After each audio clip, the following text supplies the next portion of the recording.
Hey there, I'm Michelle, sharing how the trail provides in body, mind, and soul. I cover a hiking related topic each week, and I invite you to come along with me and share the journey.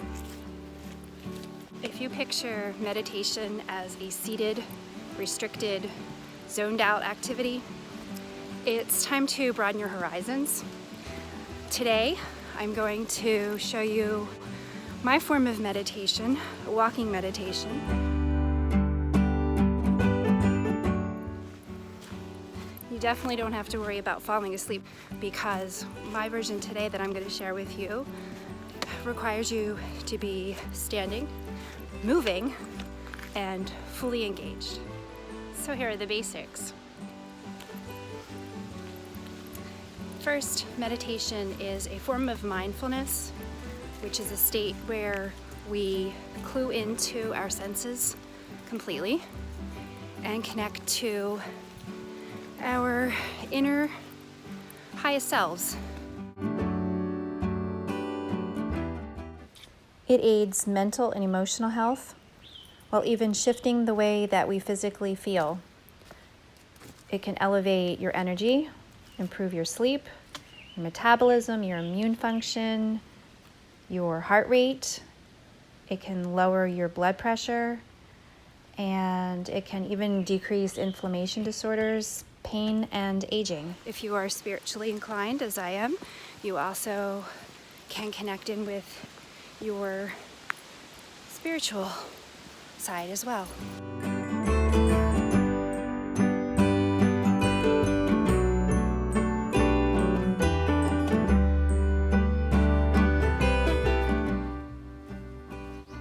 So 3 ways to use walking meditation include focusing 1 on your thoughts, focusing 2 on your senses, and 3 focusing on your breathing.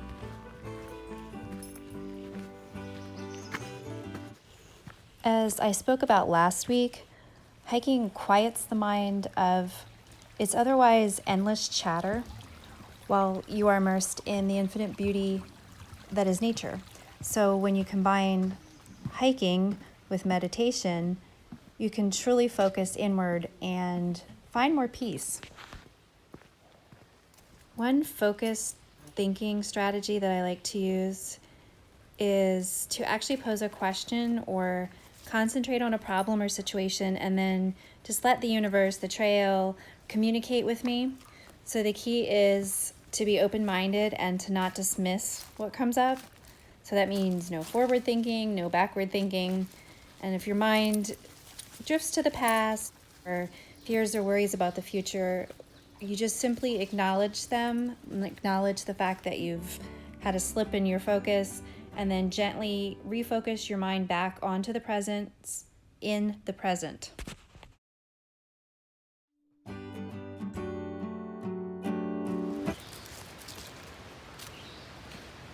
just stopped in a really neon blue dragonfly was right overhead. Of course, I stopped to get my camera.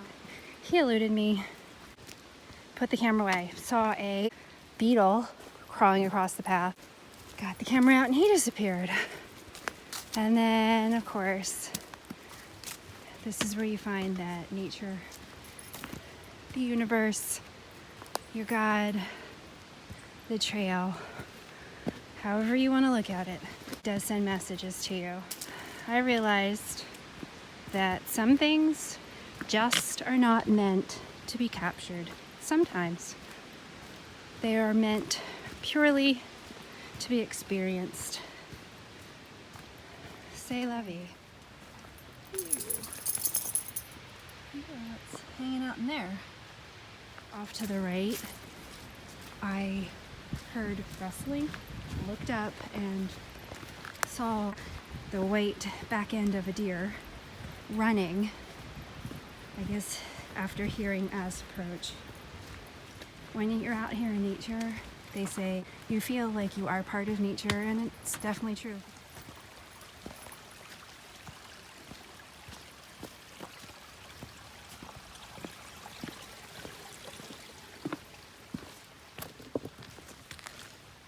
You just step stepped on a root across, kind of diagonally across the trail, and it was very wet and slick. Keyword slick. See where this is going. So of course I had my trekking pole in my left hand. Since I have the camera in my right, I also had my leash, Ella's leash, in the same hand as my pole, and I gripped down as I gracefully, or not, slid sideways along the edge of it, kind of like I was doing the electric slide there. He's probably somewhere still up in there, watching from his hiding spot.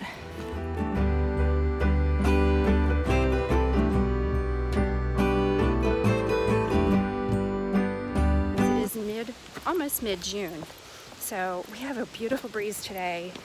It is low humidity. I think the temps are maybe the high of 70, so it is a wonderful bonus, and I'm grateful for it. It keeps the bugs lower, although there's one little gnat that is just hanging out in my face the whole time I'm talking here, just to challenge me.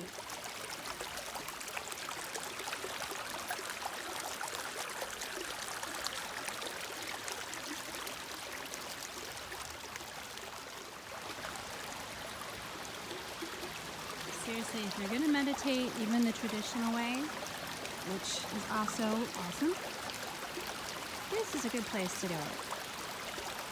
You have all of the senses going on while you're just tuned in and tuning out. This is such a cool spot. Very cool spot.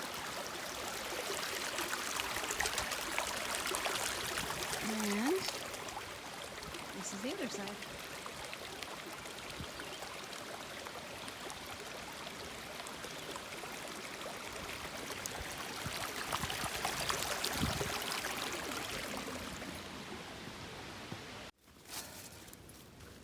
We are crazily going for a 9-miler today. I know it's only a mile more than what I've been averaging, but I've been pretty tired at 8, so I've only done 9 once. So I figured today, since it's a little cooler, would be a good day to push it. See, when you are looking at hiking meditation, you gotta remember to sometimes just stop and look up.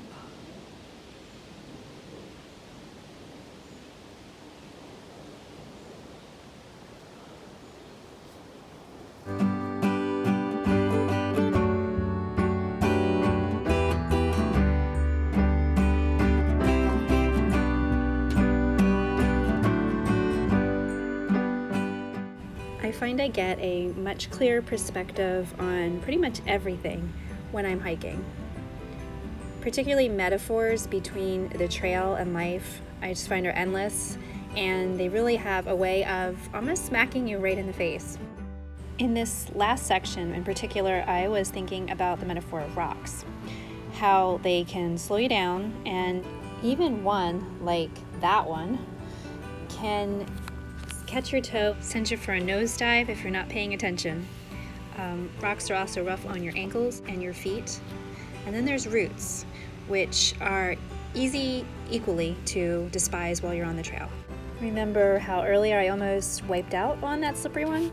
Like most hikers, I suppose, I grumble about the rocks and the excessive above ground roots, but then I go through a super muddy section like I just did, and I'm seeking them out. It's true that everything has value.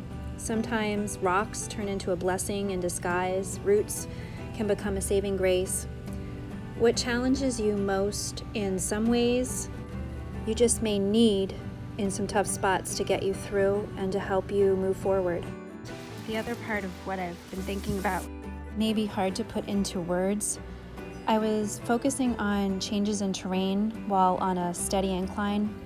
Those gradual but consistent ascents are really tough for me because they deceivingly seem simple, but they don't allow my heart rate to balance. My pace is so slow that I feel like I'm just not strong enough.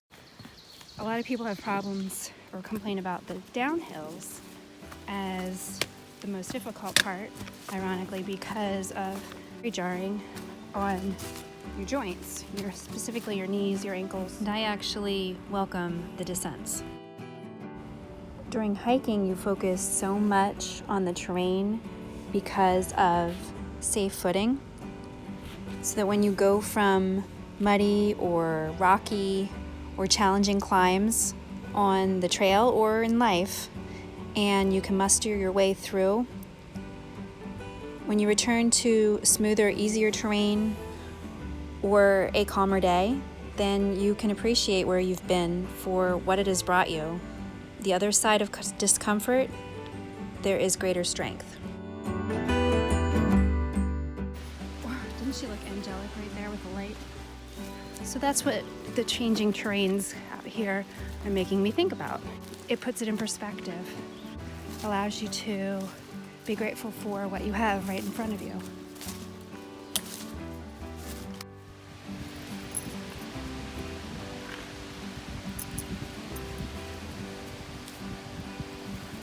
It's like a blue butterfly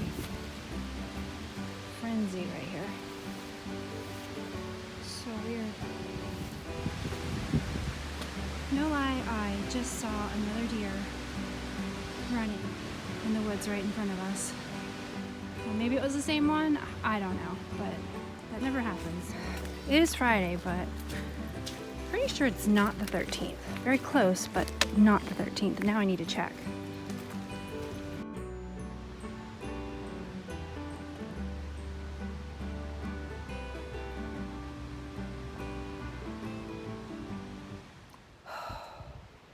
This last mile kills.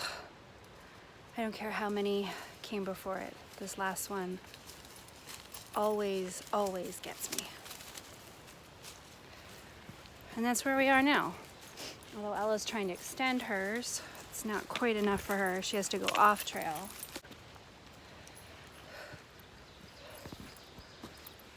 And by the way, I checked, it's June 14th. So instead of a day of bad luck, I'm getting the serendipitous luck out here today. And my theory on that is when you put out good vibes, you get back good vibes. You can do the math on the rest. I don't want to jinx it with less than a mile to go, but double bonus, I have not passed another human while I've been out here. So, yay for that.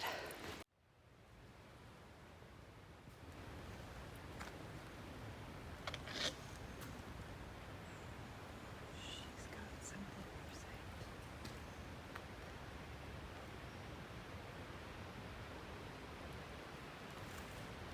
What is it, Ella?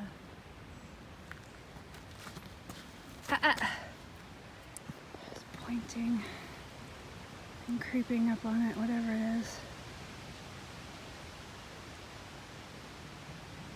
Ella, come here a minute. Come here. Come here a minute. Good girl. Let's go together. Good girl. Very good girl. Let's go see. Ooh, I don't know what she saw, but I'm freaked out. I don't know what it was. Okay, I guess we're clear.